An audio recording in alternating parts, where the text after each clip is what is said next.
It's 7 o'clock on a Sunday night, and that means It's Topical starts right now.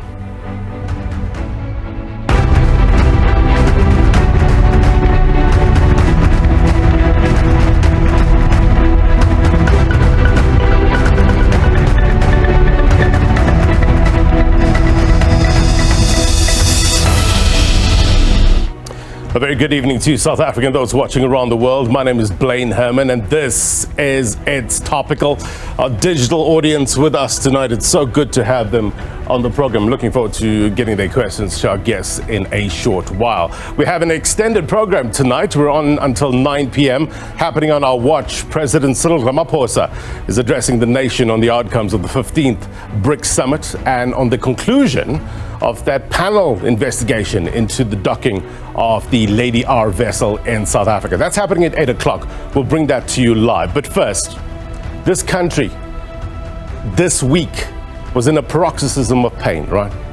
A deadly building fire in Johannesburg. Close to 80 people killed, among them children. Really breaks your heart.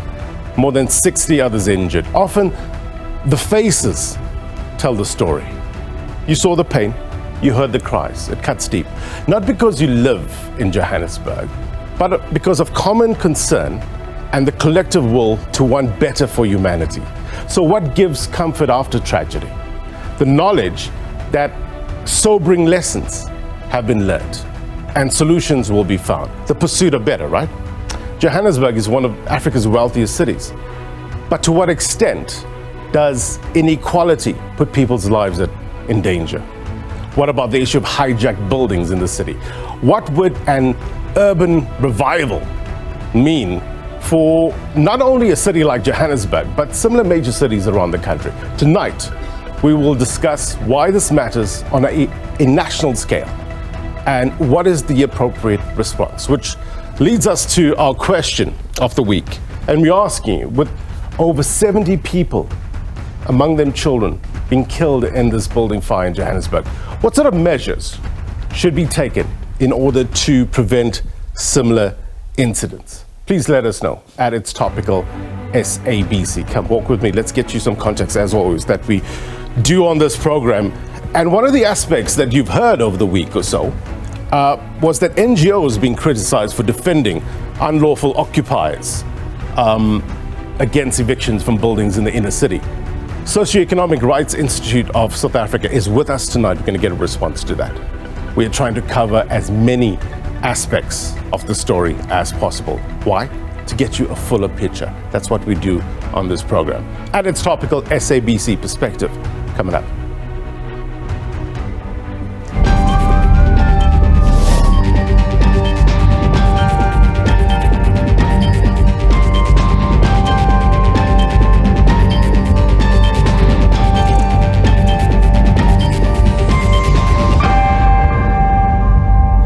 All right, let's get you that context. And as always, we turn to the magic wall, why it matters, what we know at this stage. So this is what we know according to, as of the 31st of August, 2023, right? At 1:30 in the morning, a building in Marshalltown, Johannesburg catches on fire. And at that time, that number of fatalities was sitting at 74. As we know, that number has since risen to 77. 77 people killed, right? 62 bodies, we understand, burnt beyond recognition, and only 12 bodies identifiable through the faces. This is as of the 31st. Malawians, Tanzanians, Zimbabweans, South Africans among the deceased. I want to talk to you about broader issues as well, but with regards to what this building was before, right? We're told it's former Home Affairs immigration building during the apartheid era, later leased as a shelter for women and children. A building belonged to the city of Johannesburg, and we're told it was illegally occupied in 2021. We'll get some clarity on that with our guests coming up. Hijackers, we understand, charge between 800 and 1,600 for rent. I'm going to show you some pictures inside of this building through tonight's program. Now, this is the context, right? According to the Minister of Human Settlements, Mameloko Kubai's parliamentary reply in terms of the National Housing Needs Register, there were over 2.4 million households registered and awaiting housing or settlement, human settlement assistance as of the 2nd of March 2023. And as you can see, Gauteng has the largest chunk with this number, and it goes over 1 million. It goes all the way down to KwaZulu-Natal, sitting at around 34,603. With regards to the backlog, I want to zoom in closer to Gauteng. And this is the housing backlog in Gauteng, the various areas, Johannesburg, Tshwane, Ekurhuleni, Mfuleni, others. So the biggest chunk here is Johannesburg, as you would expect, over 400,000. So that's the context. Very important. In an interview with the SABC, Minister Lindiwe Zulu said that the building where the fire broke out used to belong to the Social Development Department, actually, and they leased it, as I explained earlier on, to shelter for abused women. And then the lease ended. The building, she said, was then hijacked. The issue of hijacked buildings we will discuss further. Look, unprecedented, agonizing, and disastrous. That's how the deadly Johannesburg fire has been described. Now, with the death toll rising to 77, the events of that day will be no doubt etched in the memories of the victims, families, as well as survivors. And this montage sums up that devastation. Have a look.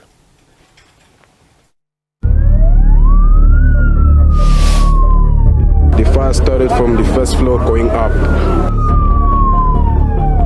Those who were upstairs, they are the ones who decided to jump off. I've never seen something like that because they were really jumping.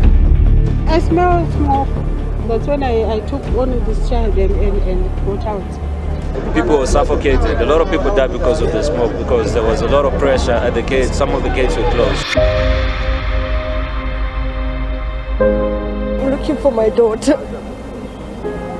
She stays in this building. If I can just find her alive, that would be the best thing.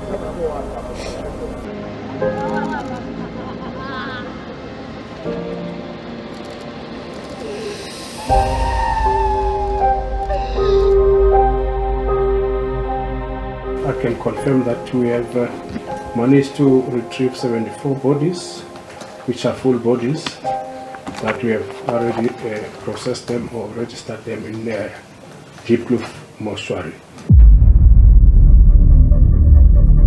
This building was firstly, it was used as abused women and children as a shelter.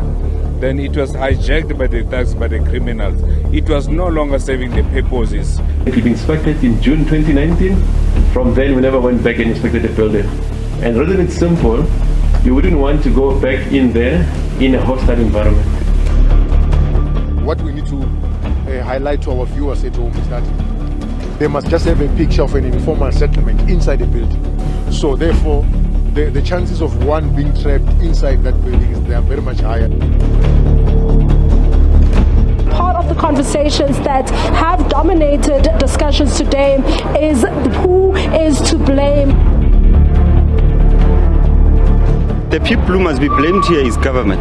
You can't blame human rights NGOs, which are fighting for the rights of people not to live in the streets and not to be homeless. There are some certain NGOs that are hell-bent on preventing the city from dealing with it. It needs decisive action, and there will be casualties, but let there be no death. NGOs play a very important role in the life of our country. So we are not standing here to shift blame and to cast blame on anyone. This is a lesson, and yes, I repeat, a wake-up call, because we don't want to see a repeat of what has happened here. So therefore, we need now to look at, yes, the regulations, the laws, and everything. We will do our best to ensure that we act diligently in investigating the fire and equally in our pursuit to reclaim the hijacked and illegally occupied buildings in the city.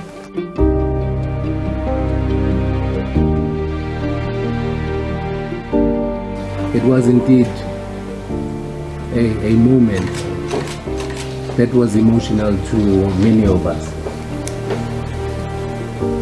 It was indeed a moment of sadness. When you have to walk through the street and you witness the tragedy of people having lost their lives in such large numbers.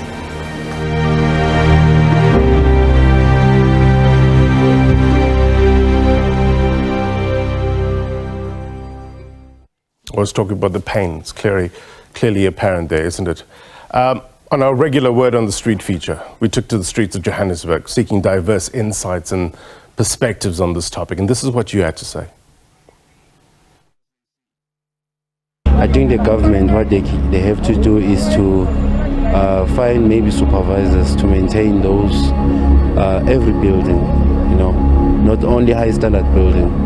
They have to find, maybe they have to hire more people or get supervisors to make sure that every shelter, every building around the CBD or around Johannesburg that is under government is thoroughly supervised. The government in this case really should have stepped up earlier. I mean, this building was hijacked in 2020. It's 2023. That's 3 years they've had a chance to sort out that building and find another NGO to run it for the original purpose, which was for women that needed space, you know, women that were abused or lacked housing. And I think there's a desperate need for it. And then to let it be hijacked for that long and to fall into such disrepair, it's just terrible. Are we blaming the government, or the government is being slow on its Dobazenzayo? I think from my side, the government needs to really take the issue that was raised by those guys that were saying buildings are hijacked, government needs to take them back. Because I think that's where the actual problem is actually lying. One cause of a housing crisis in Johannesburg would be that the fact there's a scarcity of affordable housing. So that's one aspect. And I think in the context of the most recent tragedy, I think another root cause of the crisis and the terrible situations we're being presented with is lack of proper management and enforcement of good practice. They don't take into consideration that they could revamp the buildings and then use them for housing for people that actually need houses. And another thing is that living in the city is very expensive. That's why a lot of people opt for hijacking buildings. I'm very disappointed in government for not dealing with the homeless situation, the houseless situation, and poverty in general. I think this is a symptom of a really terrible systemic issue that we have, and it's not being addressed. All right, thank you very much indeed for your views. An important element of the program to hear from you directly. It helps. Why? It shapes strategy to get to better, as we always talk about. Let's get to our conversation. Lots of questions to ask our digital audience with us tonight as well, and a number of guests. Mr. Herman Mashaba is a former mayor of Johannesburg. Good to have you, sir. Also leader of Action SA. Also Edward Molopi, senior communications officer at the Socioeconomic Rights Institute of South Africa, SERI. Thank you, sir, for joining us. As I said, our digital audience with us tonight. They're going to throw in some questions to our guests as well. We also invited Dr. Mgcini Tshwaku, Johannesburg Public Safety MMC, also EFF member. He will join us soon via Teams. And we also invited the Minister of Human Settlements. Minister Kubai said she was not available for our program tonight. We will endeavor to try to get you answers. Thank you very much once again for joining us. Mr. Mashaba, maybe to you first. Comment. The city of Johannesburg is a ticking time bomb given the hijacked buildings, the amount of hijacked buildings. Fair comment or exaggeration? Well, I think, in fact, if you say it's a ticking time bomb, it's an understatement, because I can tell you there must be close to 200 of such buildings as the one that just really had this tragedy. some of the buildings which I've been in when I was the mayor, the living conditions, you go there, you come back a broken person. In fact, on Friday, I was doing a documentary with one of the broadcasters, and as we were talking about this particular building itself, I said, I'm happy to take you around some of the buildings around. I'd never been to this building, but I can see from outside. We went in there. You come back a broken person. How do you allow human beings to live under these conditions? In a country with a constitution, we're having human rights as a factor. You know, actually, we those ones who are living in these buildings, we are actually health-wise, we are killing them. A slow death on the basis of the living conditions, deplorable. No hygiene, no lighting, no facilities whatsoever. So from your point of view, what's the root of the problem here? Well, the root of the problem is the collapse of the rule of law 10 years into our democracy. Criminal syndicates took advantage of the breakdown of the rule of law, working with some of our politicians, taking over one building after the other. And by the time I took over as the city in the 3 years, uncovered just over 600 hijacked buildings. I think about 44 of them, we returned them to This the was 2016? owners. Yeah, between 2016 and 2019. 600? Yeah, just over 600 of those buildings. So that's why in 2017, through council, I developed a plan called the Inner City Rejuvenation Plan, which was passed by the council to reclaim these buildings, give them to the private sector to build affordable accommodation for poor people and students. Because at the time as well, I was under a lot of pressure from the universities looking for decent, proper accommodation for students. There was a lot of pushback. I'm sure you're aware what happened, but fortunately enough, I was really determined to really give dignity to our people. But I think I was making progress until 2019, when unfortunately political situation forced me to leave when ANC and DA planned to have a motion of no confidence against me. So that's when I then left. But by that time, we as a city, we had already awarded for construction 154 of these buildings to the private sector to bring in 32 billion rands of investment, creating 14,000 housing units, affordable housing units, creating 22,000 jobs. At the council, before I announced my resignation, at that council meeting, you can check, 38 factories around Alexander and Weinberg. Council had already passed that we can also put them out in the market for the private sector to give us proposals. But unfortunately, ANC and DA didn't like what I was doing and planned to have a motion of no confidence against me, and that forced me to leave. I want to talk to you a bit more about ways that we can further attract investment in terms of the inner city. I'll get back to you there.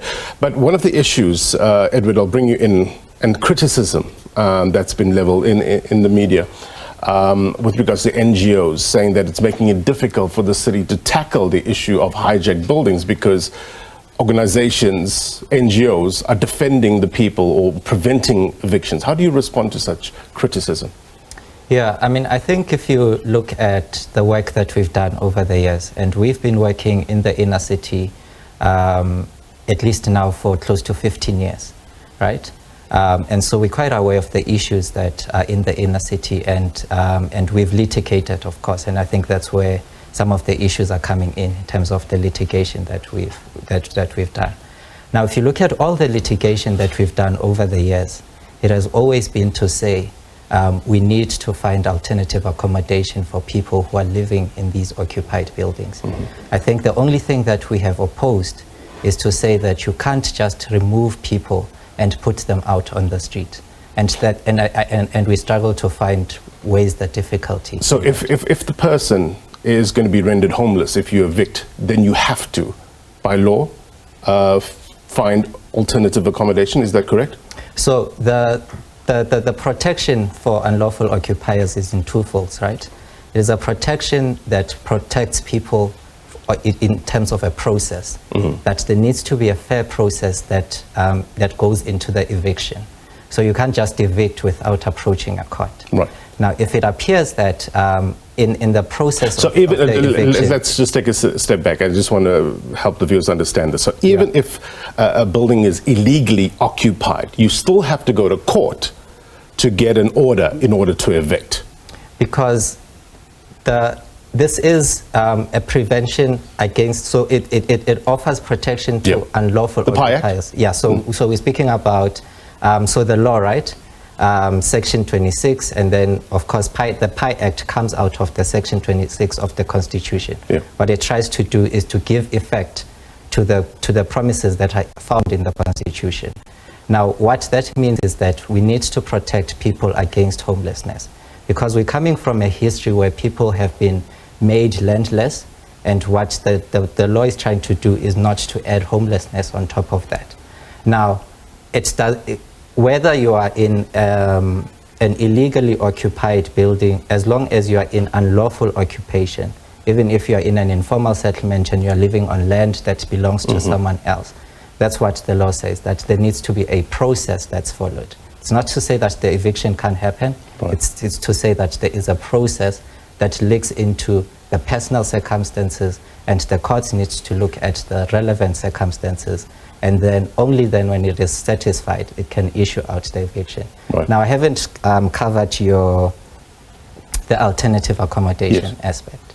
Now, the alternative accommodation is kicks in the sense when it becomes apparent that those who are going to be evicted will have no other way to provide accommodation for themselves, and that they're going to be rendered homeless.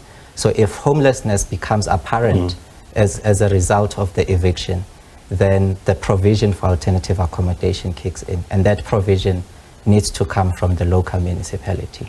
Right. I'm going to explore that in a little bit further in a little while. I want to bring in Dr. Mgcini Tshwaku, Johannesburg Public Safety MMC, and also EFF member. Doctor, good to have you on the program. Thank you very much indeed for joining us. I just want to ask you the question that I asked my guests here with regards to the number, given the number of hijacked buildings, would you say that Johannesburg is sitting on a ticking time bomb? No, good evening to everyone. Sorry, I joined late. I was on another interview. Look, I can say to you that we've done the inspection as the EMS, and most of those buildings they are condemned because they are a fire risk, number one. Number two, some of the structural engineers had a look at them. They can collapse any time. Now, I'm very passionate about this thing because when I was deployed there, we've actually launched an operation Manje Namhlanje. Now, Mr. Herman there, I heard him saying on TV that I'm not a serious person, it's a gimmick. He doesn't know me, I've never worked with him. So he doesn't know me, he must not never say those things. I'm very passionate, that's why even yesterday, we took it ourselves to evict everyone there. And then we'd say we must take the one, and then we must take the one, we must take them to the shelters. So we've been working on this for a very long time. When I arrived, it's close to me, but I was stopped by a counter-revolutionary organization called SERI, Unomzamo, because I said to her, Nomzamo, why that the building is condemned to be unsafe, and you yourself, you take us to court and say we must leave people there. It's like these people are doing a desktop exercise. They don't know anything what they want.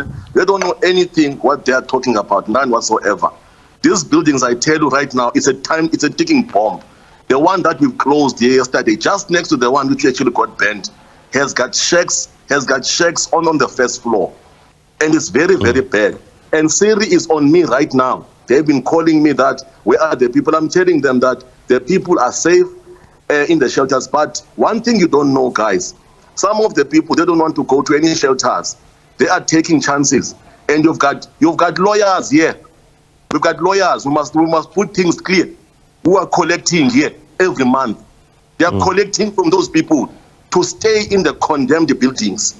And people, and some of these rents are going to those, to the NGOs.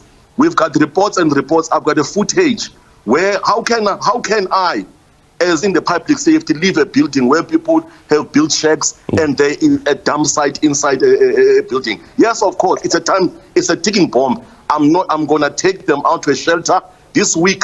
I'm court, no court. The judge must come down. The judge must do an inspection on local. They're gonna go to the shelters or anywhere so that we can renovate those buildings. Mr. Mashaba, how do you respond to that? Well, look, in the first place, I don't know what he's talking about. However, I think MMC, with all the best intentions in the world, he's going to find a lot of pushback from his coalition partners, which is the ANC. He's not going to get the support of national government, the law enforcement agencies, because they know who are the people behind these hijacked buildings. And I can tell you, the ANC at the provincial and national government, they are not going to give him the support. Because so who's behind the hijacked buildings?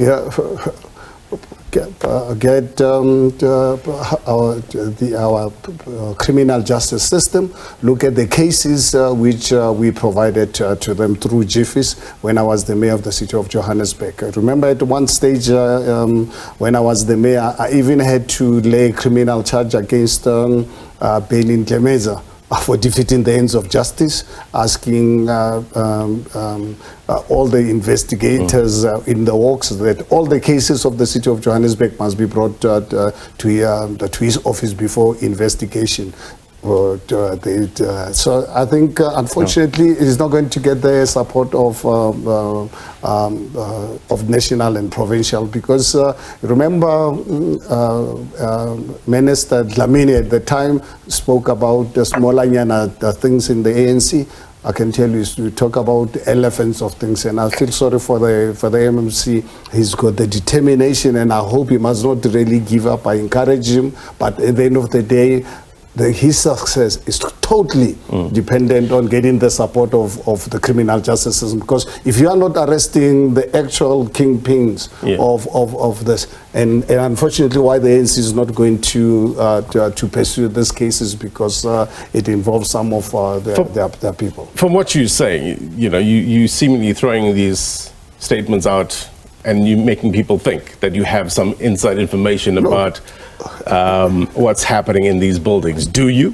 Yeah, but Blaine, I'm sure you know, as I was a mayor, please go into your records. You look at how I used to complain about our law enforcement agencies failing us as the city of Johannesburg by refusing to prosecute people behind this hijacking of this building. So if you're not going to tackle that, you are not going to really win the war against the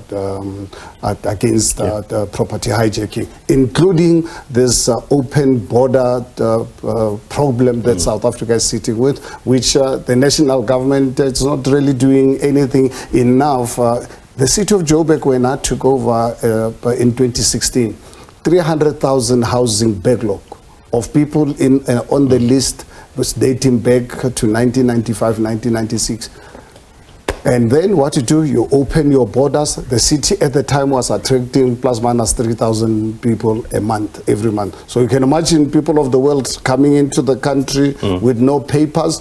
Our own people from the rural communities, because the economy of this country has been collapsing over the last 15 odd years or so. So the problem is much bigger. It's not just a question of evicting people or blaming SERI. We can blame SERI as much as we want. And yes, I had issues with them when I was addressing this matter, when then they started insulting, calling me names.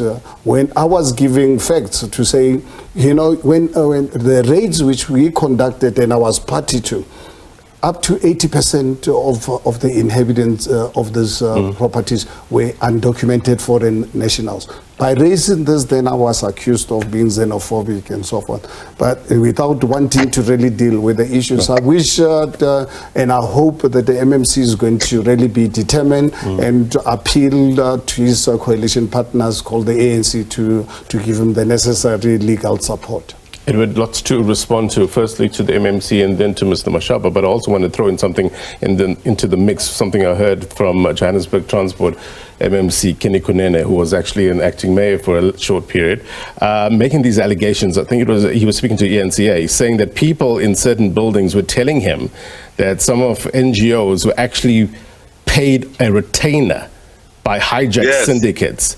So whenever government wants to evict, they're taken to court on an urgent basis. I'm just quoting from what he said. I don't think he was talking directly about SERI, but let's put that into context while you're responding to the MMC. Yeah. I mean, I think let me put it this way in terms of our funding and the work that we do. We don't make anybody pay for our services. Anybody who we've represented and we've worked with, nobody has ever paid for our services. We do all the work that we do pro bono because we work with the very poor and marginalized communities, and that's the purpose for why we exist. And so anybody who wants to look at our sources of funding, that's on our website. We've never hidden that information. All our audited information statements are also, we publish those on a yearly basis in our annual reviews. So anybody who's serious about, looking at our sources of funding and our interactions with, so-called property hijackers, they can look into that. But I think suffice it to say that we have no interaction, we have no relationship with anybody who profits from the misery of people living in the inner city.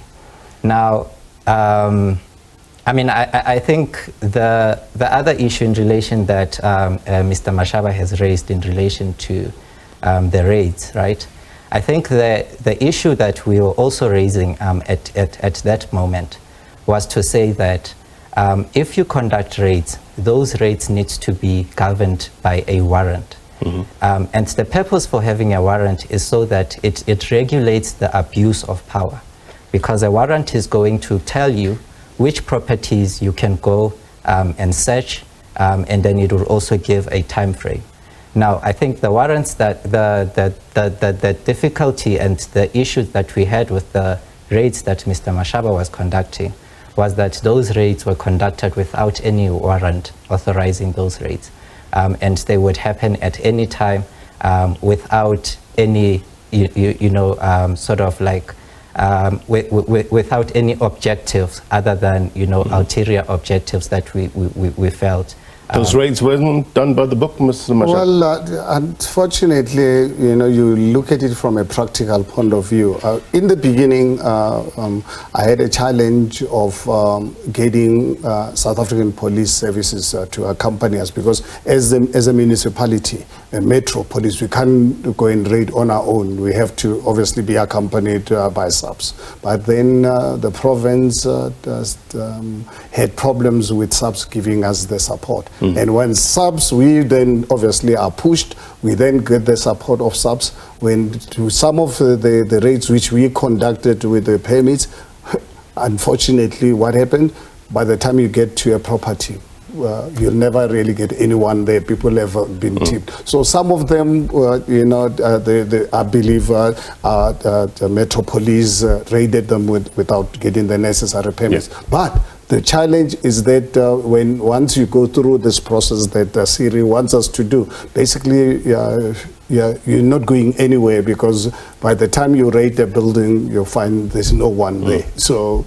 unfortunately, those are the practical challenges that we are facing. So there's something wrong with our laws, and I made so many pleas to our national government to say, look, why don't we declare the property hijacking as treason? where there's all these kingpins once there, and then we have special courts so that we can deal with this matter as agent. But unfortunately, there was a reluctance and resistance from national government. All right, so that was the immediate response. Please continue to complete your point there, Edward. No, I think I'd made the point that the raids needs to be done with the due process that's being followed, and that they need to be governed by a warrant. Okay. All right, I just want to get to our digital audience now and get their response before we get more comments from our guests. Let's go to Mpho. Mpho, your thoughts, if you can unmute. Thank you so much for having me. I think first and foremost, there is a lot of excuses that we hear from public officials. And we as Arise South Africa, as young people, are tired of public officials coming through and actually giving excuses. In any environment where things actually work, there is a responsibility for public officials to go above and beyond what is expected. We are in crisis in South Africa. This is a crisis that's been going on for many years. So we hear a lot of excuses from public officials as though they are not paid their salaries, as though every month there is no actual obligation for them to fix these things. And even today, as we speak, we are still hearing things that are still going to be done.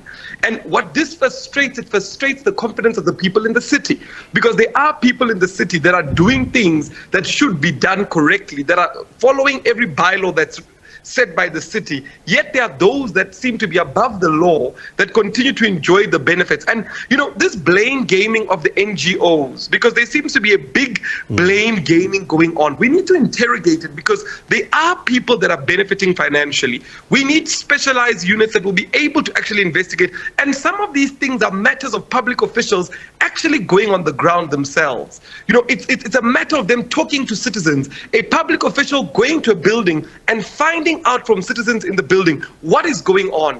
Who did you send the money to? We are actually finding this information and actually following through, because there seems to be this overhyped sensation of it's so difficult, it's insurmountable, it cannot be done, which is just simply not true.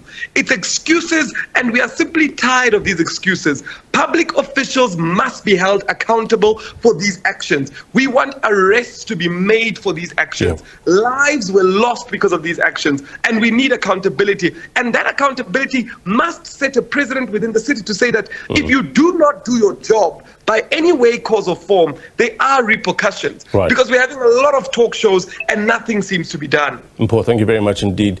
Sinasipo, let's hear from you, then let's go to Glenda. Sinasipo, first to you, if you can unmute. Oh, okay. Can you all hear me? Loud and clear, go ahead. Oh, okay. What I'm gonna say is that firstly, I just want to ask a question to the public speakers here. Were you not aware that your buildings are faulty all these years? Because now I feel like, as Mpho was saying, that we've got people who are making excuses, blaming one another. What I can say is that we've got people who are not, who are selfish and not selfless, and people who are not considering the lives of other people. Because in these days, we need to have people, in fact, the leaders who consider other people's lives.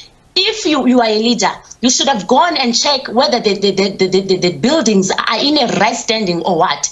Because this thing of blaming one another is not going to bring any solution. That's all I can say now. Thank you very much indeed. I'll put your question to our guest. Glenda, to you.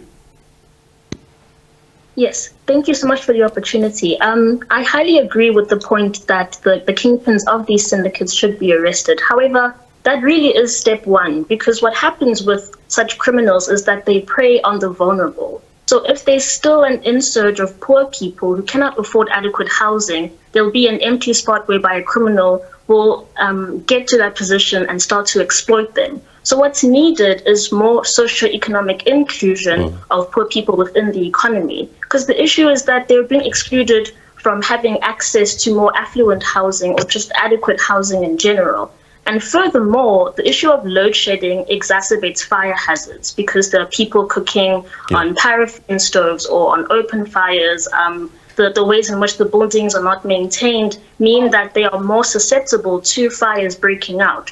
So the constant on and off of electricity is further increasing the problem of fire hazards, not just in hijacked buildings, but in informal places to live in general. So in terms of solutions, what's needed, as everybody has been saying, is actual accountability of the government. And furthermore, they need to look into more sustainable housing that actually go towards poor people living within the city, so that they have more accessibility and more social mobility. Glenda, thank you very much indeed. Kustas, then Mr. Makumbi, and then Knowledge. Let's get in that order.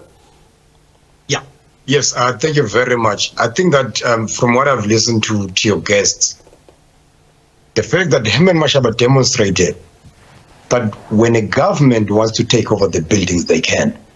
Secondly, people underestimate the strength of NGOs in stopping government to do work that is in the national interest of South African citizens. And we must look at this because some of these NGOs need their wings to be clipped, because we cannot move forward as a country because they tend to be stumbling block. And here's a question that I want to ask to Edward. The MMC right now has just told him that next week he's going to evict people from these buildings that are unsafe. Is Edward next week preparing his papers to go stop the MMC from doing what is right or what is in the interest of South African citizens? But also at the same time, we must look at this. The constitution of the country needs to be revised. There is no way that landlords or property owners do not have rights. And then you have people who do not want to pay, who have more rights than the property landowners. And I think that when people say that this thing is being shifted on NGOs, it's because they don't work in this space. NGOs are very strong, and the government uses weak lawyers, and they lose all the time. And I think we must accept those things. Without the deployees of the African National Congress literally changing the laws like Ndade Herman Mashaba did, this conversation by next year it will be the same, because the ANC has the DA, they have no appetite in changing the laws that will make sure that it's easy to evict people, it's easy that property owners get their properties back. I would like to leave it there. That's my question. Kustas, thank you very much indeed. Let's go to Mr. Makumbi and then Knowledge, and then we get responses from our guests.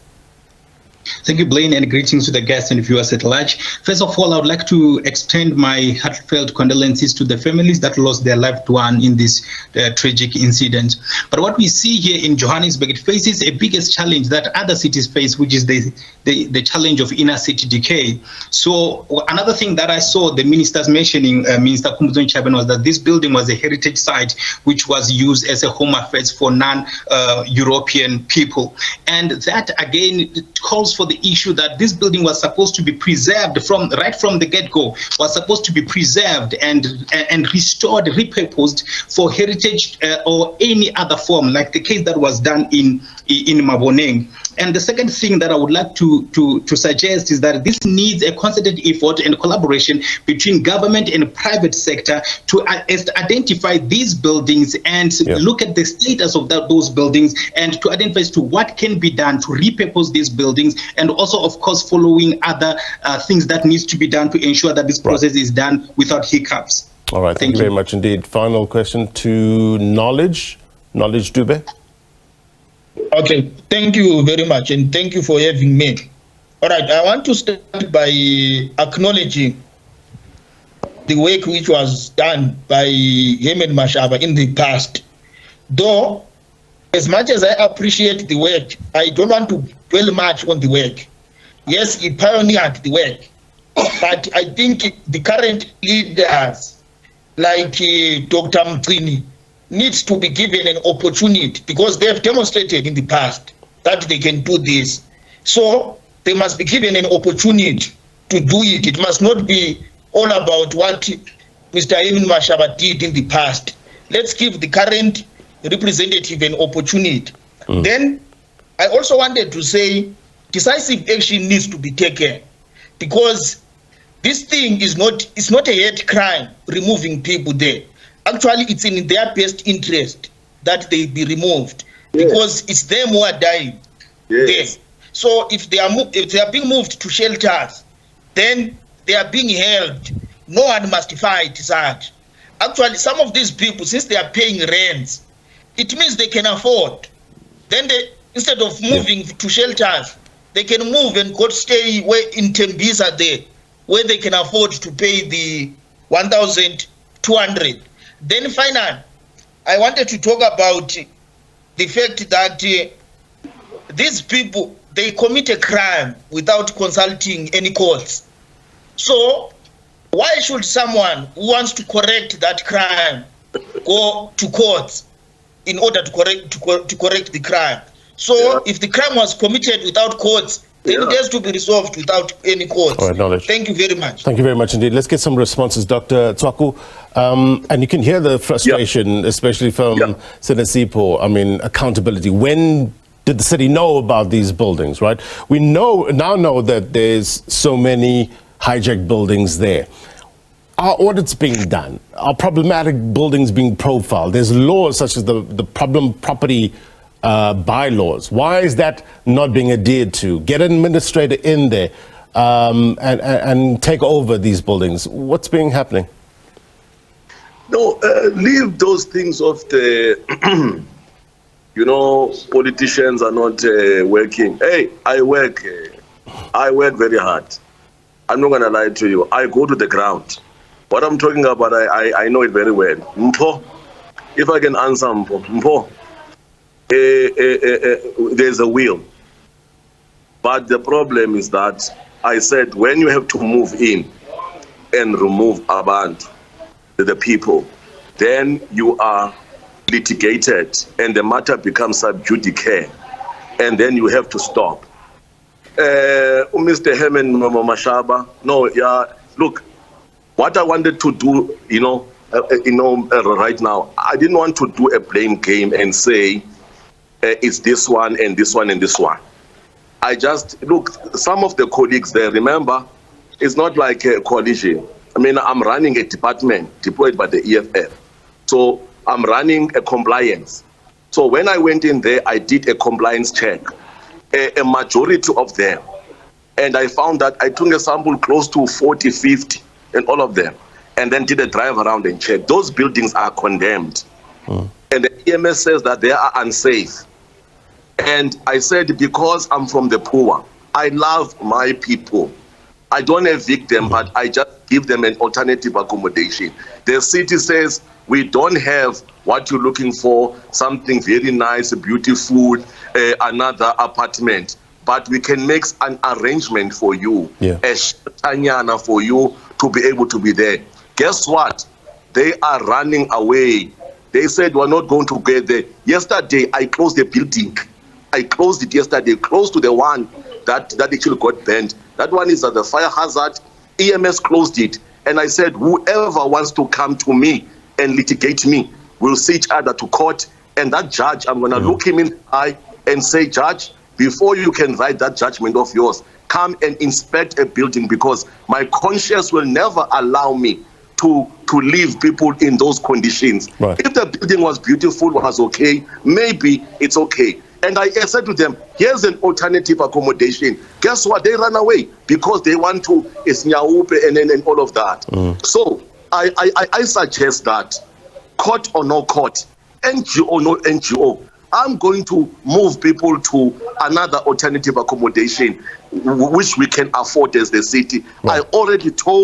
I've told the CM, JMPD has an impound land that we can build a bit of maybe a shelter, a tent. We can partition very nice and properly, get accommodation a bit, water and sanitation, and then we can, I don't need SEPs, by the way. I don't need SEPs. We've got specialized unit of the JMPD. It's so easy to get into those buildings. So that's what we're actually going to do. The judge must do an inspection in loco before they write those, the judgment. Last one, I was so surprised that a judge can be called at night. I was so surprised. But so many women are being abused and raped. But these NGOs have a muscle to wake up a judge. I was like, what? They have the power in the High Court. The judge come and judge can write a judgment. But when the women are raped, people are being killed, the judge is sleeping. They don't do anything. Who stands to benefit in all this? Hey, I'm going to take people out using EMS Fire Brigade Act. It says that the building is not safe. I'm not going to take this anymore. Take them to the shelter, close it. The judge must come down and inspect the building before they can say this building is people, they must be there. Thank you.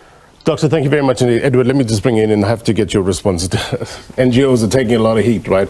And I must state that the point is not to vilify. The point is to understand process and intention behind it. How do you respond to some of the criticism? Look, I mean, I think lawyers are creatures of instruction. Lawyers take instruction from clients. So we cannot at this moment say if next week we'll be in court. But if we are approached by the people that are, suffering from, who feel that their rights are being violated, we will look into that matter. And if it needs that we need to go to court, we will do so.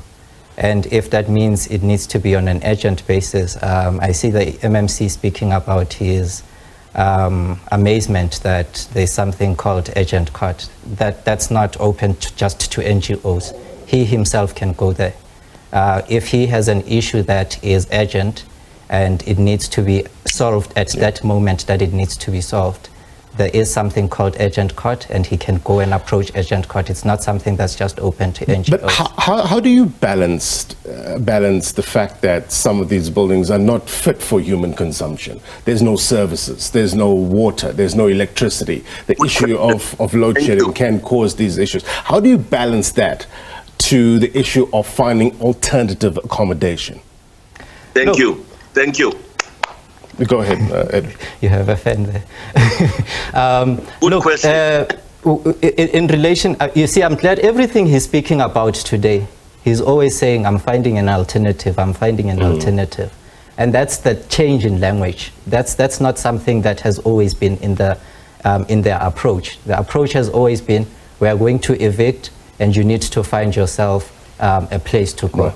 Right. And if that place to go is the street with a mattress, then that's fine. He's changing his approach, and he's saying we are finding an alternative accommodation.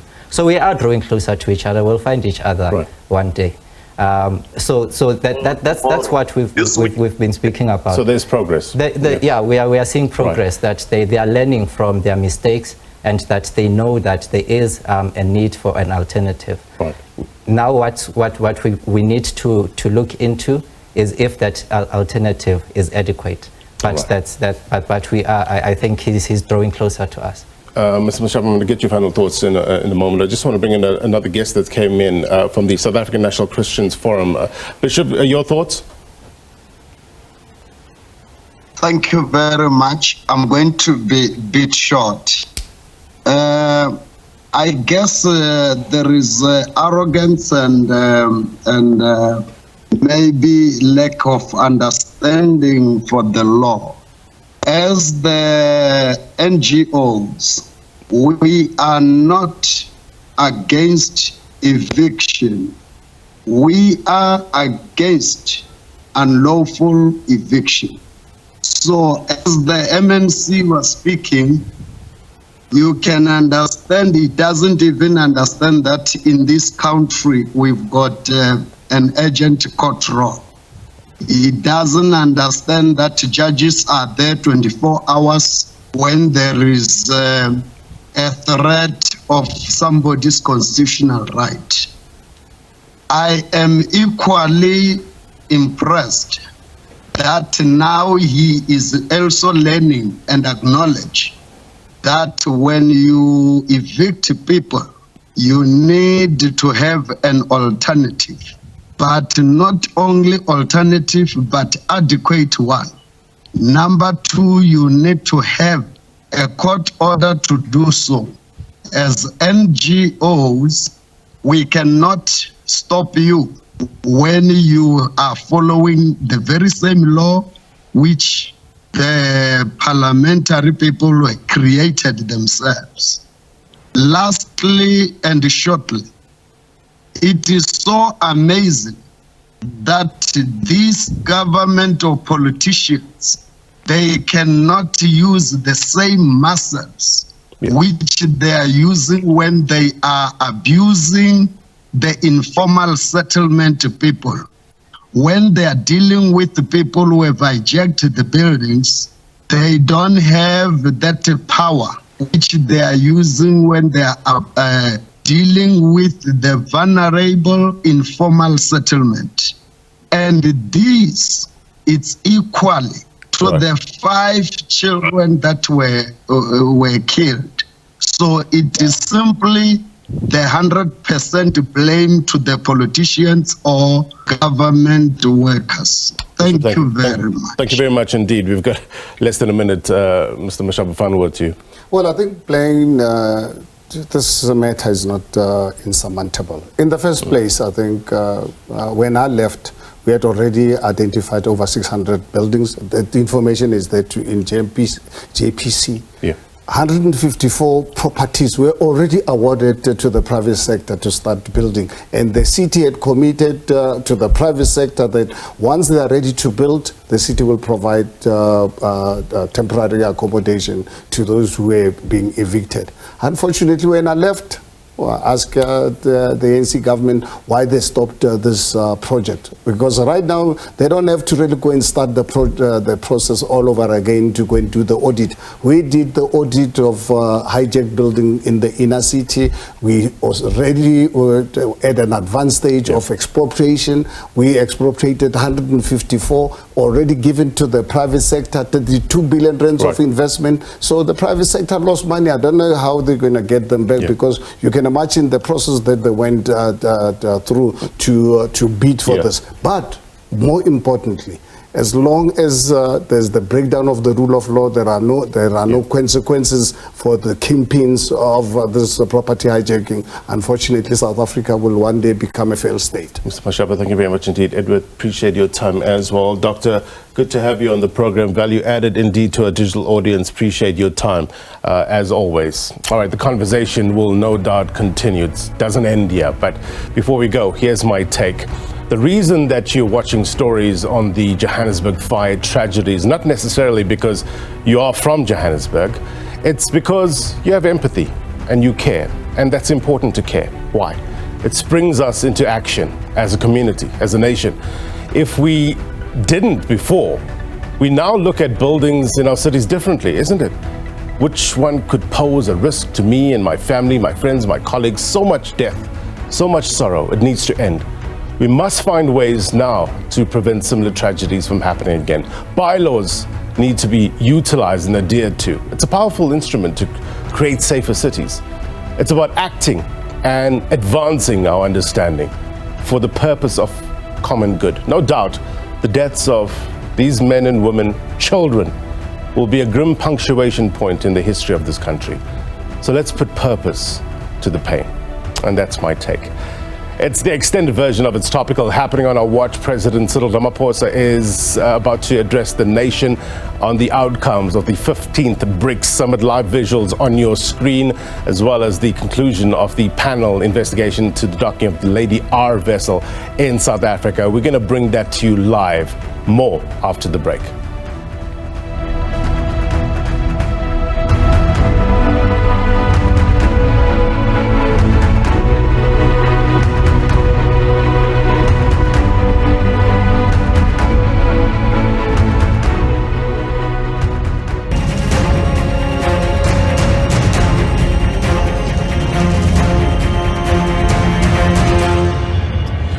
Welcome back to the second hour of It's Topical. President Cyril Ramaphosa will shortly address the nation on the outcomes of the 15th BRICS Summit, as well as the conclusion of the panel investigations into the docking of Lady R vessel in South Africa. We are monitoring the president. As soon as he starts speaking, we'll take you there live. My guest in studio, Mzondi Lembeje, is SABC News political editor. Before we go to the president, Mzwai, expectations? Well, we expect him to speak about, obviously, the outcomes of BRICS, which we pretty much know about.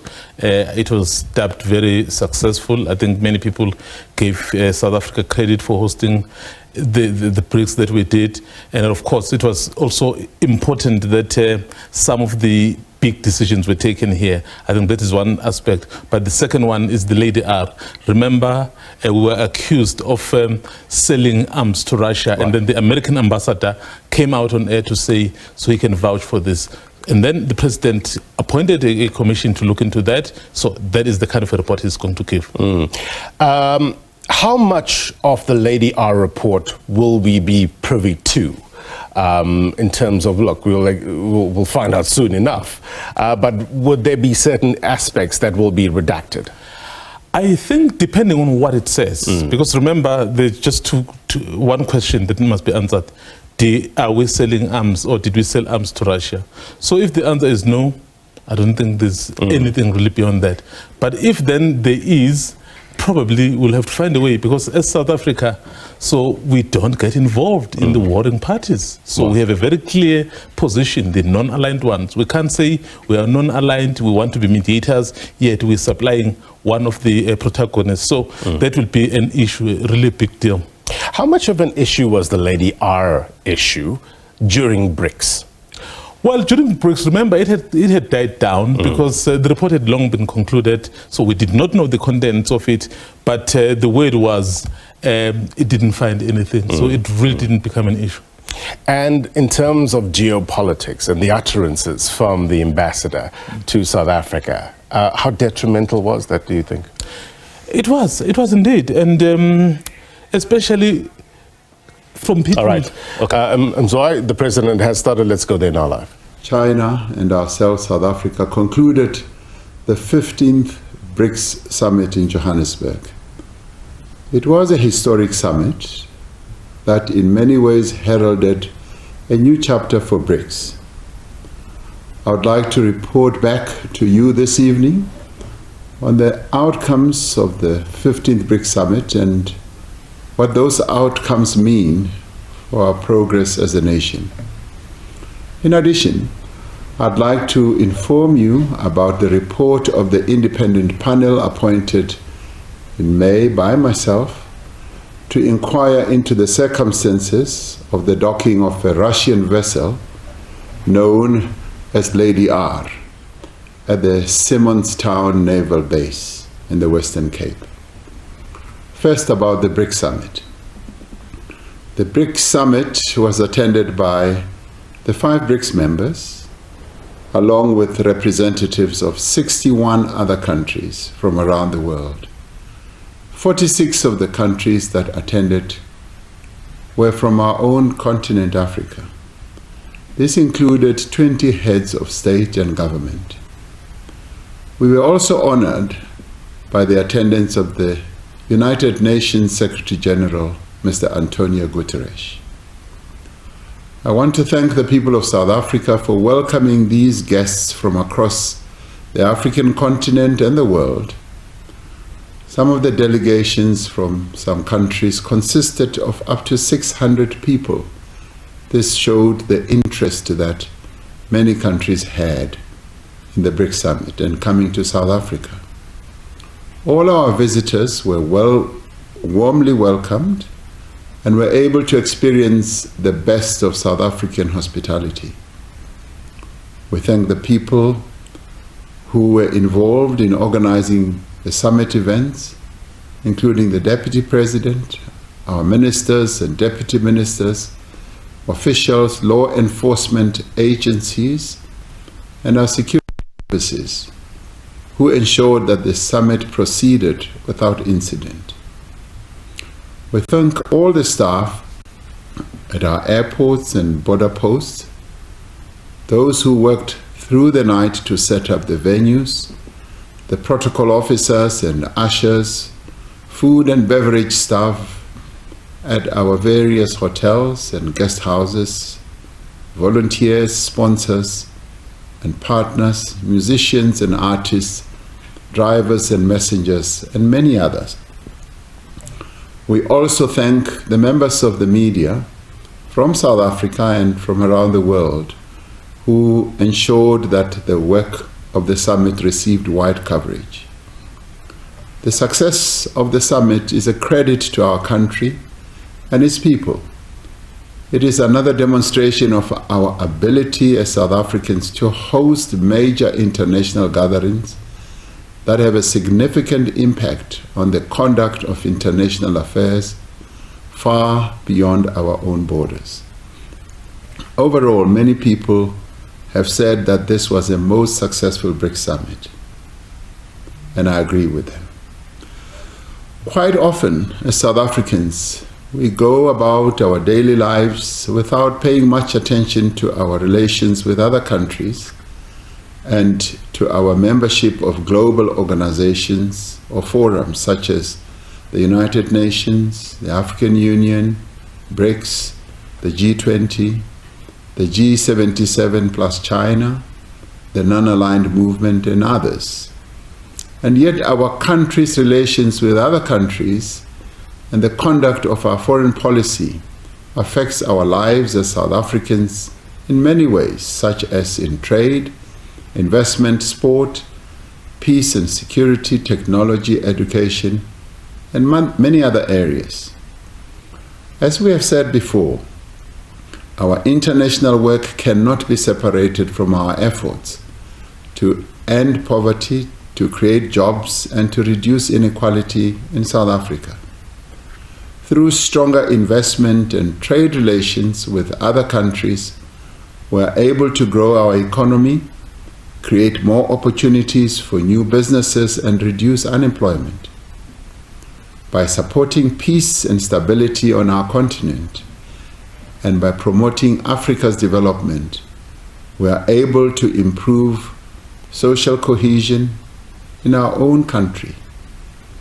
By encouraging greater cooperation between countries in areas such as investment, financing for development, international crime fighting, fighting terrorism, climate change, and vaccine production, we are able to strengthen our efforts to tackle these challenges in our own country. The BRICS Summit made several decisions to take forward the struggle for a fairer and more inclusive world order that is focused on the equal development of all peoples.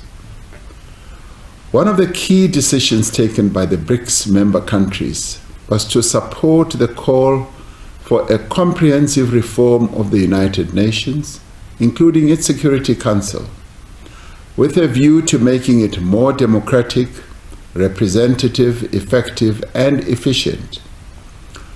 The summit said that there should be greater representation of developing economy countries in the United Nations Security Council's membership. This is so that countries from Africa, Asia, and Latin America, including Brazil, India, and South Africa, can play a greater role in international affairs. This was a most significant decision in view of the fact that it was supported by 2 BRICS members who are permanent members of the UN Security Council. The reform of the United Nations is important for South Africa and our continent Africa because we stand to benefit from a world that is more fair and from international institutions that are more democratic and more representative. In tackling this position, the BRICS leaders recognize the desire of many other countries to contribute to redefining the terms of international relations. The other significant outcome of the summit was the decision to expand the membership of BRICS to include Argentina, Egypt, Ethiopia, Iran, Saudi Arabia, and the United Arab Emirates. BRICS leaders agreed that the value of BRICS extends beyond the interests of the current members. They agreed that BRICS could be more effective and have a greater impact by building partnerships with other countries that share its aspirations and perspectives.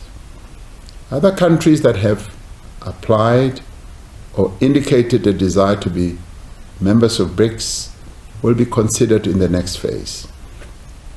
Through an expanded BRICS, we will be able to better align the voices of those countries that seek a fairer global governance, financial, investment, and trading system based on clear rules that apply equally to all countries. An expanded BRICS also means that we will be able to export more of our products to major markets, and as a result will be able to produce more and create more jobs.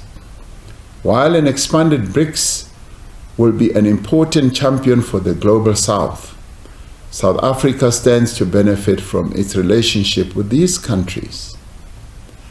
Together, these countries make up nearly a third of the global economy and are together home to 46% of the world's population.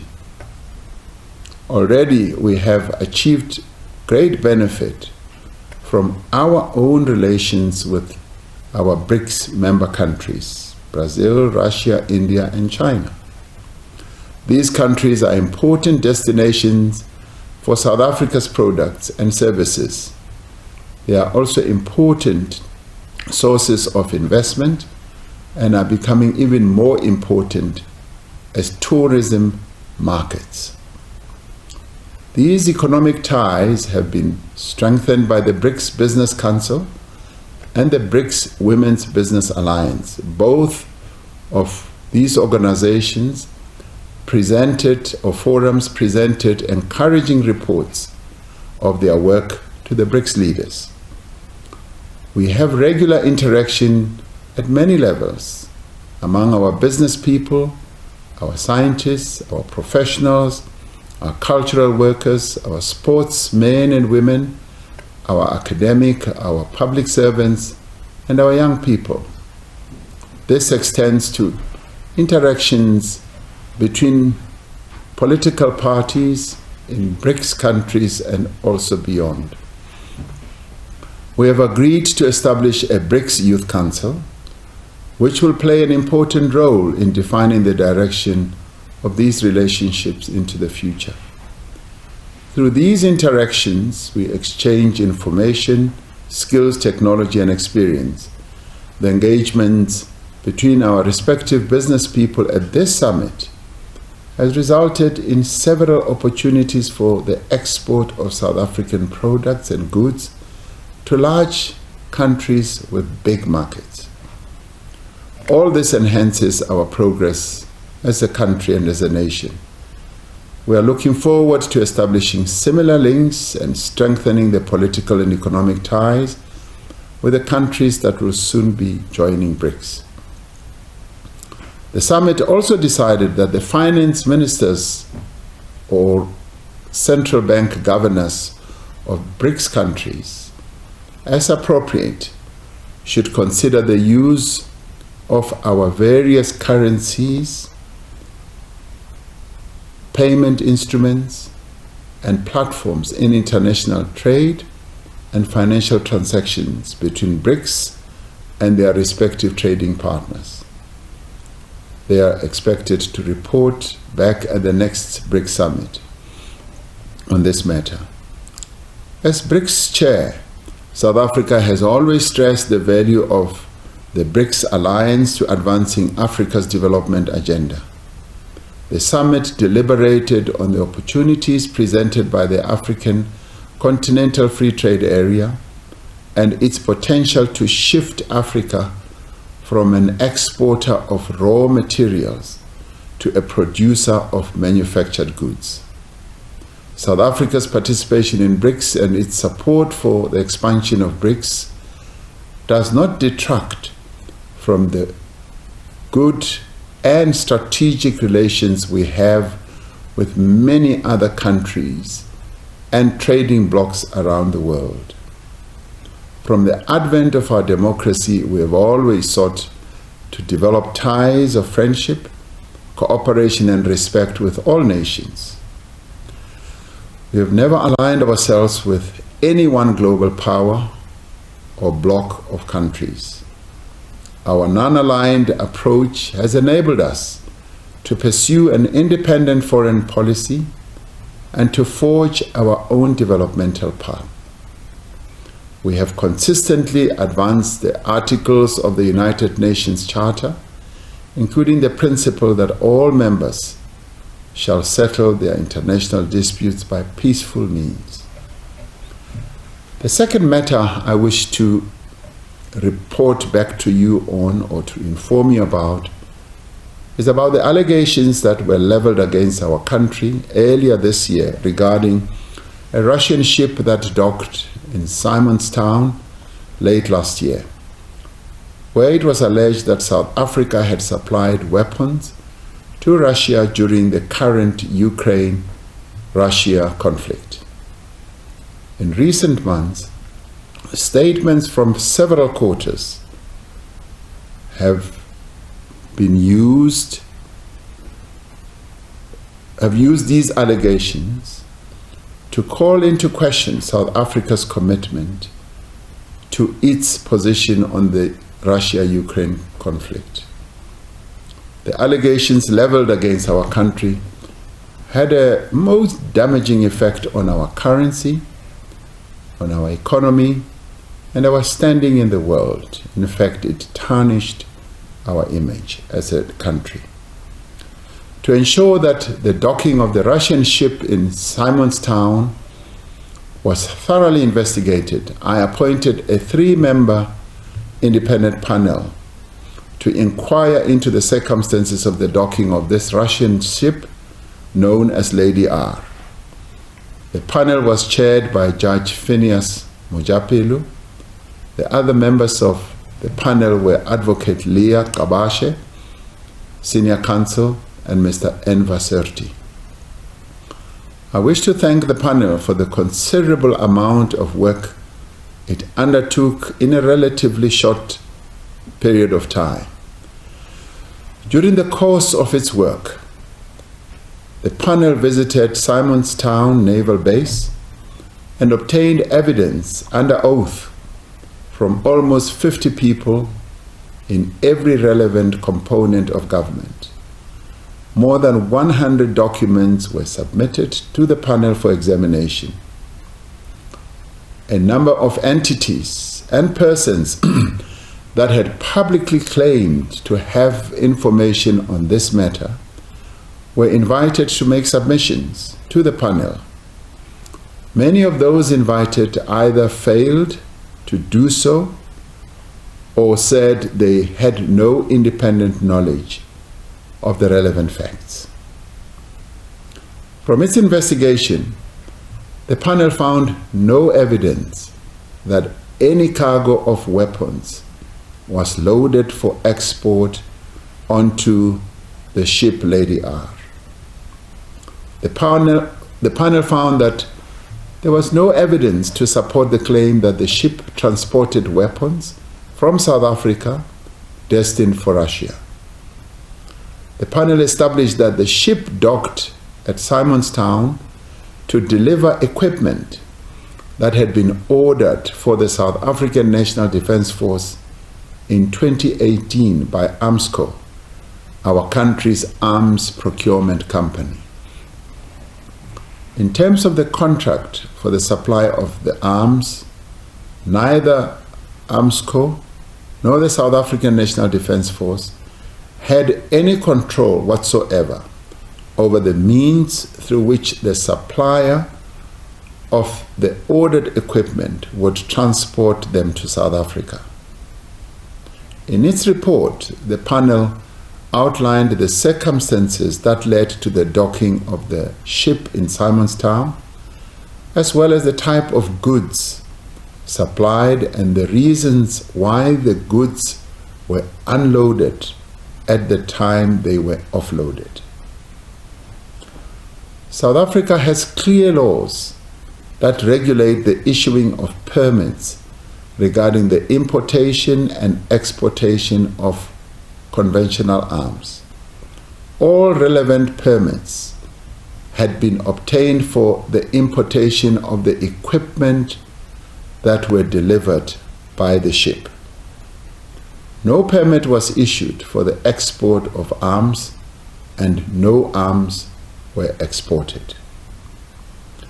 The panel did not find any evidence of criminal conduct by any persons involved. However, the panel made findings and recommendations with respect to the functioning of our National Conventional Arms Control Committee. It also made recommendations about the improvement of communication between ministers and government officials, including the adequacy of the relevant administrative processes. Given the fact that the evidence given to the panel was classified, and the fact that revealing the details of the equipment offloaded could jeopardize the work and safety of South Africa's forces in various deployments on the continent, I have decided not to release the panel's full report. In deciding not to release the report, I've taken account of the laws that both mandate openness and transparency and require that certain information that may be prejudicial to the defense and the security of the Republic be kept classified and confidential. To reveal the details of the equipment that was ordered and offloaded would compromise important military operations and put our soldiers' lives at risk. Under these circumstances, when lives would be at risk due to the revelation of the type of equipment that is utilized by our armed forces, the need for confidentiality is both necessary and justified. When all matters are considered, none of the allegations made about the supply of weapons to Russia have been proven to be true, and none of the persons who made these allegations could provide any evidence to support the claims that had been leveled against our country. I have noted the panel's findings and recommendation with respect to the efficiency and efficacy of the relevant administrative and maritime transport processes, and have directed that an implementation plan be developed to address these. The panel has given me an executive summary of the report, which I have decided to release publicly. This will be done tomorrow. Both of the matters on which I have reported this evening, the 15th BRICS Summit and the investigation into the Russian ship Lady R that docked at Simonstown, are relevant to the principles that inform our relations with the rest of the world. Our policy of non-alignment and our efforts to build friendly relations with all countries is driven by a commitment to a world that is peaceful and stable. That is why we will continue to pursue a foreign policy that advances the interests of our country and the progress of our people. And that also promotes human rights, peace, justice, and equal development across the world. May God continue to bless South Africa and its people. Nkosi sikeleli Africa morena ubuluke sitjhaba sa heso. God sien South Africa. Mudzimu uphathecheze Africa chipembe. Hosi katekisa Africa. May you all have a good night, and thank you. All right, President Cyril Ramaphosa there wrapping up his address from the Union Buildings. The big takeaway, Lady R, topical indeed. Let me just run through some of the highlights in terms of what he said. Remember, there was this panel that was set up and they visited Simonstown Naval Base, obtained evidence under oath from about 50 people. And here's the headline: no evidence of cargo of weapons was loaded on Lady R. That's what the panel found. No evidence of cargo of weapons was loaded on Lady R. The ship docked to deliver equipment to the South African National Defence Force, we're told. And the president went on to say that no permit was issued for the export of arms. The panel made some findings, though, with regards to the Arms Control Committee, as well as the communications between the ministers, as well as various government institutions. I have in studio Mzondile Mbeche with me, as well as a number of other guests, our digital audience with us still as well, Professor Chris Landsberg, UJ Center for Policy Studies, as well as Kubis Maria, DA Shadow Minister, Defense. But let's remind you how we got to this stage. We're going to pop up some slides to give you a sense of what we're talking about. Context, as always, important. If we can put it up. This is the man who made those allegations. As you can remember, Ambassador Ruben Brigidi. He was nominated by US President Joe Biden back in 2022. And he made a number of allegations, which he stuck by to a point. You would remember that the Ambassador Brigidi tweeted in May that he had an opportunity to speak to Minister Pandor and had a chance to correct any misimpressions left by his public remarks. But at the time, he said he was confident that the Russian ship took on board weapons from Simonstown base in December. So that, in a nutshell, is how we got to this stage, whereby the president then launched this investigation. The panel then found that actually it was delivering weapons to the South African National Defence Force. And there you see what Ambassador Brigidi tweeted. Let's bring in my guests to give you a sense and reaction what this means for this country. As you heard the president, let's take it to Professor Landsberg first, to you, sir. The president said that those allegations was damaging not only on our currency, economy, but also the standing in the world. Your response to the findings, sir? First of all, let me just make a correction, Blaine. I'm not at the Center for Policy Studies at UJ, but chair of African Diplomacy and Foreign Policy. Thank you, sir. And I head up the Center for African Diplomacy and Leadership. Sure. But that aside, I'm so glad you start to ask me that question. In fact, I think the president understated just how deeply damaging the ramifications were. And of course, I don't expect our head of state to use language that analysts and academics and others can use. It is my considered opinion that there was an orchestrated attempt, including by local actors, civil society actors, and maybe even political actors, to delegitimize the country, as the president said. I don't think we understand the economic ramifications that the country experienced since those claims were made.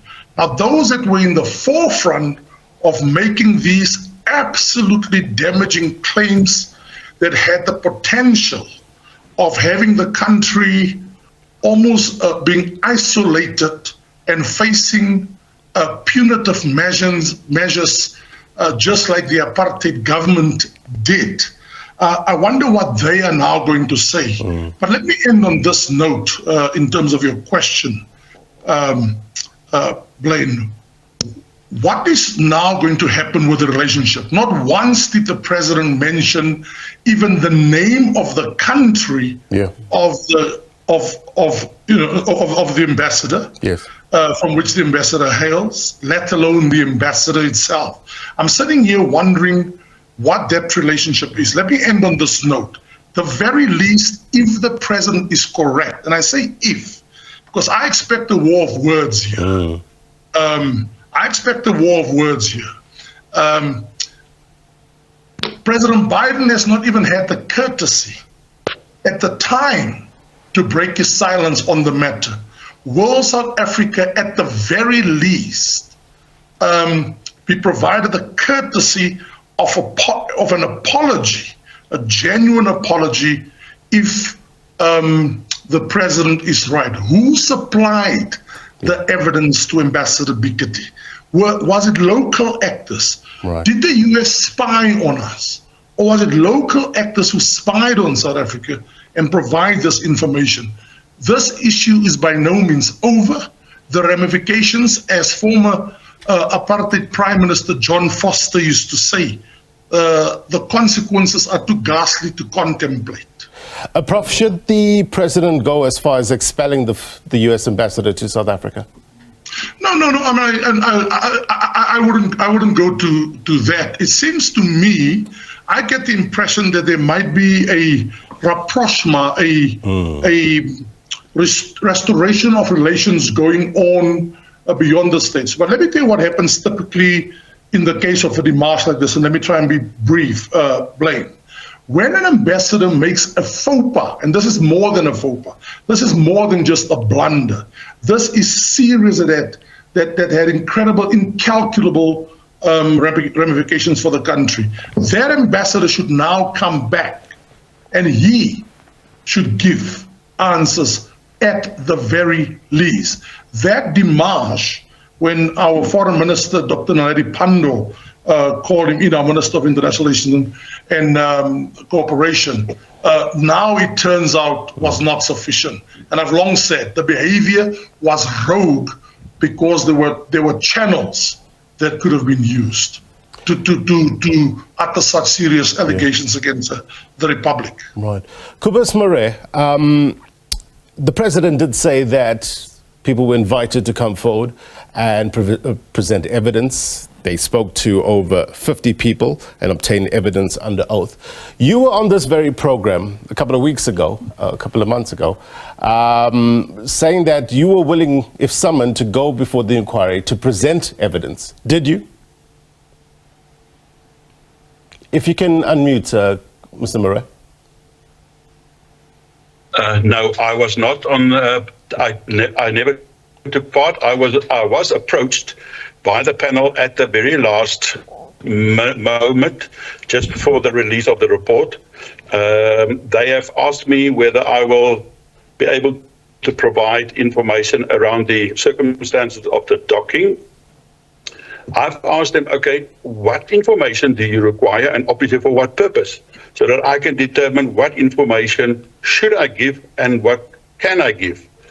I've also asked them whether I will be able to just verify the part of the report that will only deal with the evidence that I will be giving. And on both those, they came back and they said, no, they can't give me any information or any guarantees. Would you be in a position to tell us what evidence you had?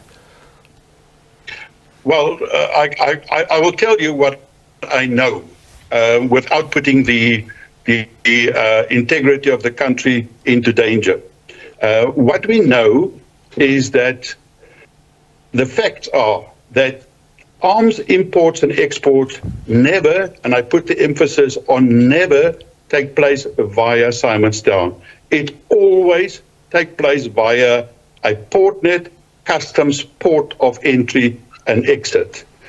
This Lady R, when she approached South Africa, her AIS was switched off, which never should happen with commercial vessels on the sea. And she, at the stage when an AIS was switched on, her destination was never South Africa. Her destination was Dar es Salaam. She then made no effort to approach Table Bay or Kucha or Port Elizabeth, any of the official ports. And then she laid on the Agulhas Bank for about 3-4 days. Then the only two serviceable Navy vessels that we had was sent out to escort the Lady R into False Bay and Simonstown. At the time, her AIS was still switched off while the two Navy vessels were switched on. So the first problem is, why was the Lady R going to Simonstown and who authorized that? Because that is so irregular. Well, let me, with my layman understanding of the situation and what the president just said, could the reason be that this cargo this ship was carrying equipment meant for the South African National Defence Force, military equipment, which is, as we heard, classified. Could that be the reason why it's docked there? No, because all exports for South African Defence Force, all imports and exports, never take place via Simonstown. It always go via official customs port nets, ports of entry and exit. So that is irregular. It is very, very unusual in itself. And that authorization could only have been given by a very, very high authority. Right. So we have not seen any explanation for that.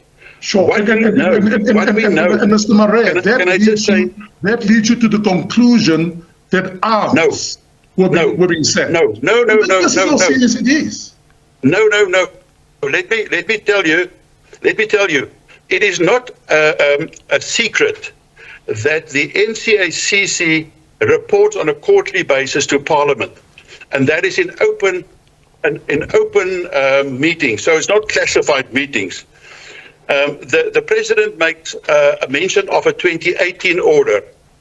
I'm not quite sure where he gets that date from, but what we know is that the Lady R had ammunition or munitions, and what they classify as rounds and shells.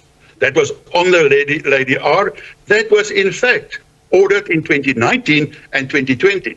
It was in the NCACC reports of 2019 and 2020. That's not classified information because it was given in an open meeting, and that is, in my opinion, that is about 6 to 7 containers. I know, and I've said right from the beginning, that the content that was offloaded and put into containers is the equivalent of about 6 to 7 containers. I know that the logistical company of Arms Corps was involved, AB Logistics. I also know that the Special Forces was involved when they were offloading it in Simonstown. I also know that on that Friday evening, it was delivered to the ammunition depot in Mgcini, 7 containers. So all of that balance out, and that is not classified information.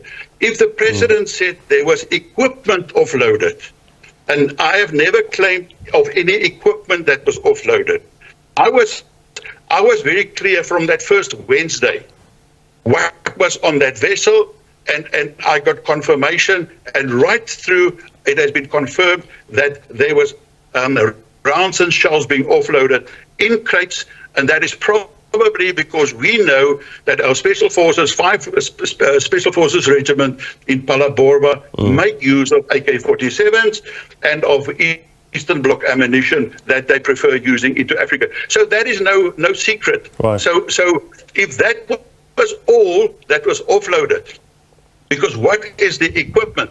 The question one can ask is, in terms of the NCAC Act, any import permit is only valid for 45 days. Right. And then there can be one extension. If that extension has lapsed, there should be a new application. Now, I have looked in all the reports that were submitted to Parliament, and there was never, ever again being an import or an export to Russia. Right. So that was the only one. So those dates don't collaborate, don't speak to each other. I just wanted to mention that I don't know who claimed there was weapons being loaded for Russia. I knew right from the beginning it was not weapons.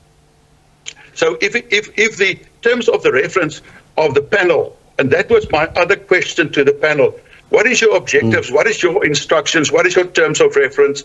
They were not prepared to share that with me. Right. So that I can give them the information that they required. So clearly their terms of reference was very, very limited and didn't deal with, well, maybe the Prof has got the terms of reference. I know that in terms of what they've given and what they shared with me on telephone, right, it is incredibly narrow, it's incredibly limited, and it couldn't deal with the whole challenge that we've got. I wonder because how much... what we know is that the equivalent of 3 to 4 containers, the content of 3 to 4 containers was still being loaded 3 o'clock on that Friday morning. Now remember that 7 containers arrived the Friday evening in Mgcini, in Limpopo. So that 7 containers left the previous evening from Simonstown, and not the Friday morning. But on 3 o'clock on that Friday morning, during the night, under spotlights, they were still loading the cargo onto the Lady R. Well, now, if that was nothing, what given was that the report is, well, the full report won't be released, an executive summary will be released, I wonder how much more we can find out about the exact details that Mr. Murray is talking about, Mzondile Mbeje. The president spoke about the fear that our military might be compromised if the full report is released. Military operations will be compromised, as well as putting our soldiers' lives at risk. How do you think that will play out politically, as well as general public? Well, politically, I think there'll be a lot of, behind the scenes engagement around this. Obviously, the ambassador, said what he said, and then now it's come out that that claim that he had made was not true. So I think what South Africa will do, they wouldn't want to do perhaps what he did, to come out and, let's say, criticize him. But I can tell you now that there are sort of engagements to try and repair this kind of relationship. I think Prof. Linsberg was speaking about how some actors maybe were kind of like trying to isolate the country, so to speak. Remember this current war or the current conflict in Eastern Europe. There are so many countries, particularly from the West, who have come to South Africa because they feel we need to take a particular stance. But we've been, as a country, we've been steadfast on our non-alignment stance. So given that not everyone is happy about what we do, so some people will find a way of perhaps placing South Africa here or there. Right. Prof, let me come to you just before I go to my digital audience with regards to the decision to not release the full report. Do you think that was the right thing to do? Do you think this will, in some quarters, breed mistrust and contempt? Are you asking me, Blaine? Yes, Prof. Look, when the president decided he will not classify it, and the Democratic Alliance said, given the fact that they are such great champions for litigious foreign policy, for litigation, at the time I thought that the president was probably wary of the findings. Okay, the fact that the president is now willing to release at least an executive summary, I think is a step in the right direction. But I have to say to you, having listened to the build-up since we knew that the president was going to address us today, it's interesting how people are now shifting the debate from the claim. And let me remind you, Mr. Murray, because you asked, you don't know who made the claim that weapons were loaded. Well, it just happens to be a certain ambassador from a very important country. He was so unambiguous in his language, he even said it's totally unacceptable to America. I have no, let me put it this way, Blaine, because I want to be brief. There are many colleagues that wishes to come in here. I don't know how many times I should stress my opinion, not that my opinion matters more than others. And by the way, Mr. Murray, no, I have not seen the terms of reference. I can say it now to you now, and I'm not doing the bidding here for anybody. But I think this country has a right, like any state in the world, to classify national security doctrine matters. And I think even you will agree with me on that particular point. So Blaine, that's really my answer, because now it almost shifts, the debate almost now shifts to, government is trying something to hide, there's no trust in government and so on. Those who jumped on the bandwagon and were quick to say weapons were loaded, let them now come out if the president's findings can be verified to be correct, and take a stand. and at the very least apologize and say we were wrong and we were part of a ganging up on the Republic of South Africa that caused the most incredible. I'm doing my research on this, Mr. Murray, and this is not about you and me. I really don't want to be. I mean, I say it with the greatest of respect. I can tell you now the figures that we are told that left the country after that famous day when, while the president is addressing an audience in Parliament on load shedding, a certain ambassador goes and calls a press conference at the same time, brandishing a paper, and we are told that more than $100 billion might have left this country in the time. I mean, that was malicious, that was careless, that was serious, and there must be ramifications. At the same time, if South Africa can get on good terms and sort out this relationship with the West, because in its own documents, Mr. Morel, you agree with me, South Africa states that it needs the Western powers, so it doesn't need these skirmishes. And finally, Blaine, there's more to the Simonstown issue, Mr. Murray, than a Russian ship having docked there.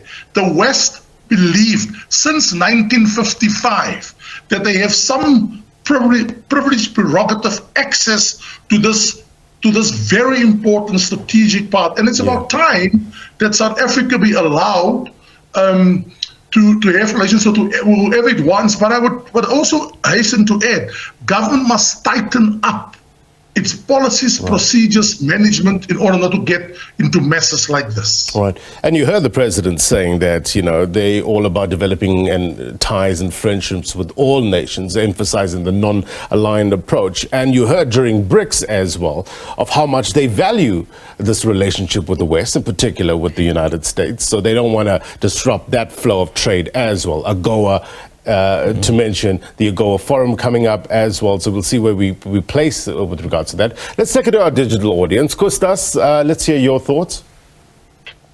Yes, thank you very much. You know, there's a bit of a concern on me. It's important that we understand that the president must come out openly with this report, simply because the South African state, we know that we do not trust them to start with. Now, in this case, we can accept them that, let's just say the Americans were wrong. I agree with the Prof. You can't respond like this.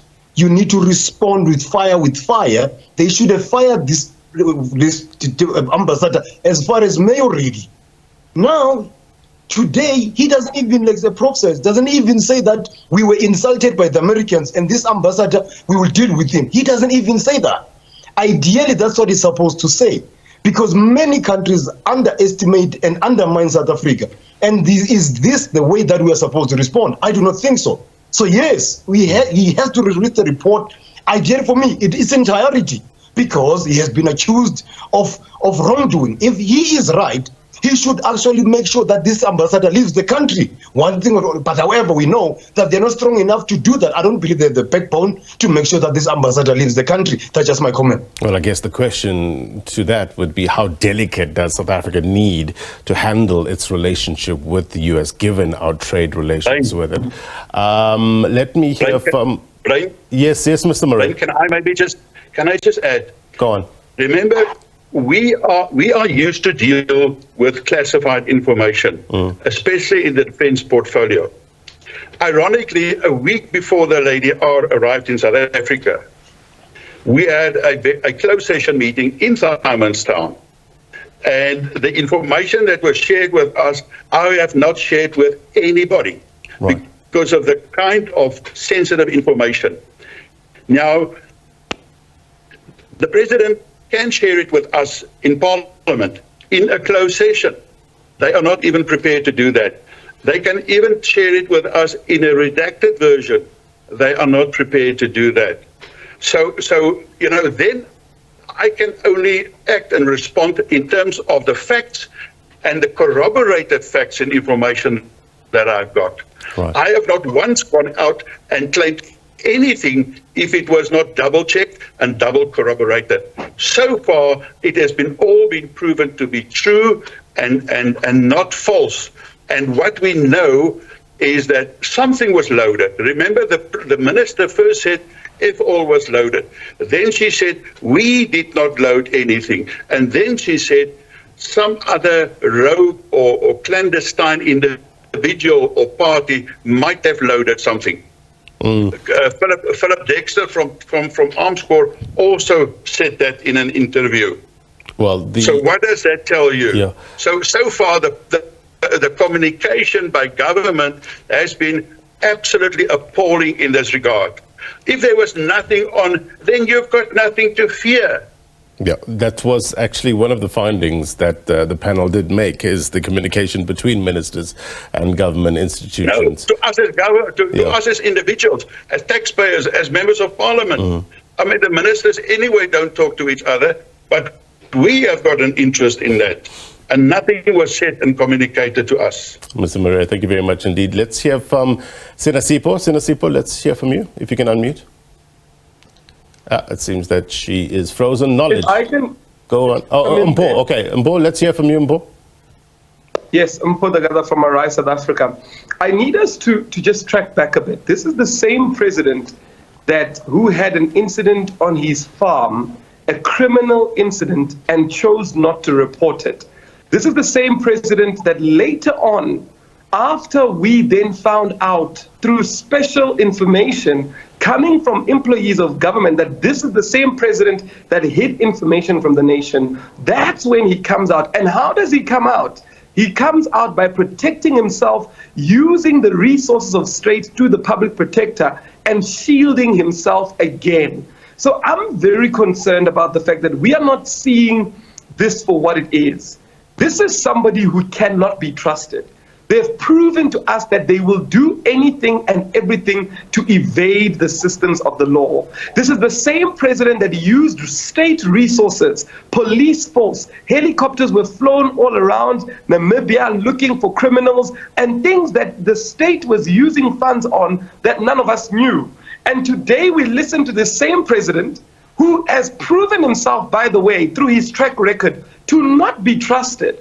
And we listen to him say these things and immediately we want to trust him.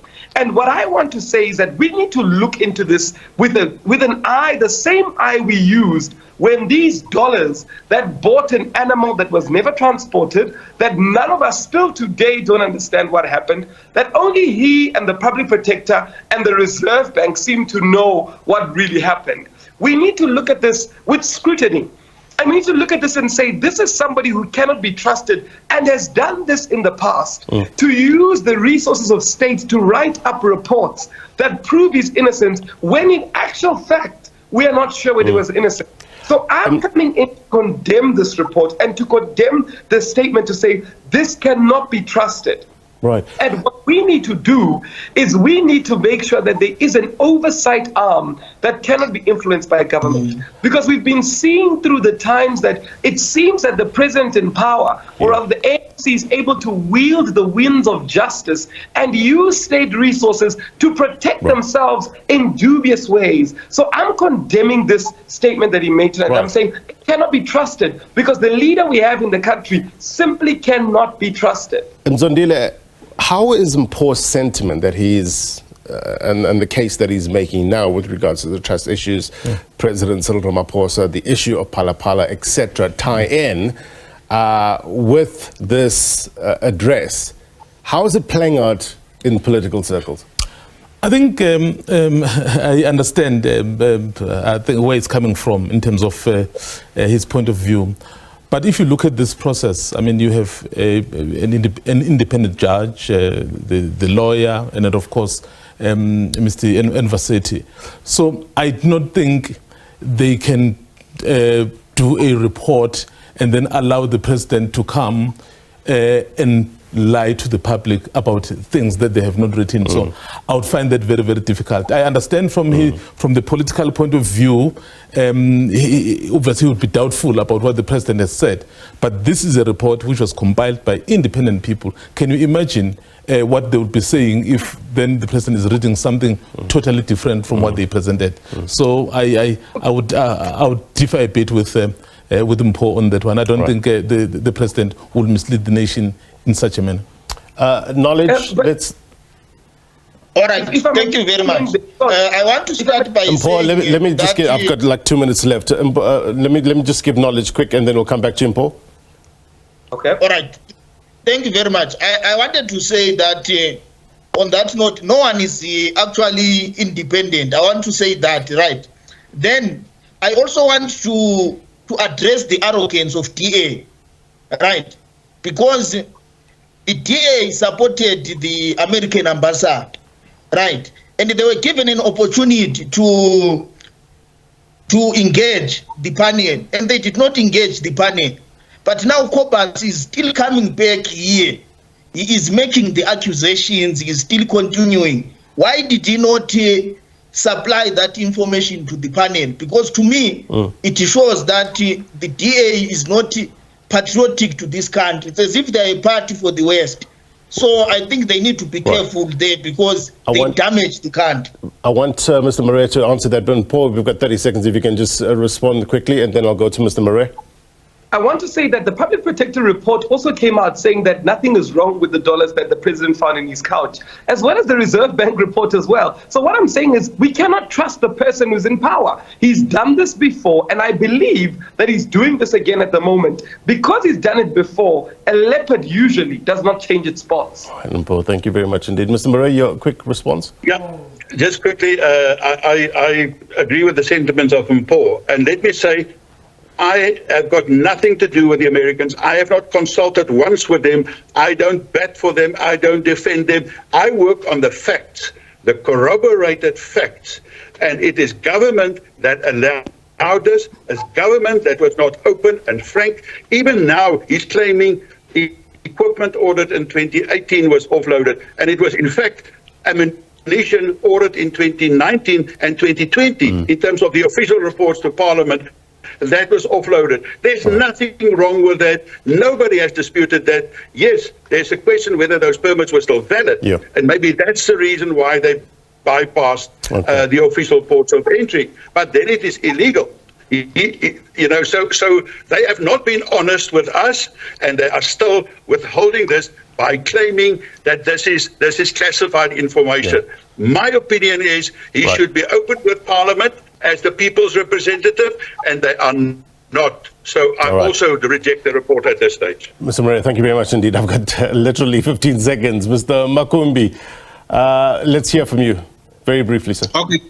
Thanks, Blaine. Quickly, I think I welcome the findings by the Commission, and also when you look at it at the branding level, it has severe damage on South Africa as a nation brand, and also it damages the brand in terms of perceptions for trade and also investment. And as well, if you look at from the destination marketing perspective, which is that of tourism, that has got a lot of damage. I'm glad that the professor there is doing a study on that. I would really love to have a look on that study. Thank you. All right, to all my guests, thank you very much indeed. Thank you for staying with us for the last 2 hours. Mzondile, appreciate your time. No doubt, more analysis, more scrutiny in terms of what the president had to say will continue. Late edition is up next. Thank you very much indeed for sticking around with us, hanging around with us for the last 2 hours. It's Topical back next week. Take care. Bye-bye.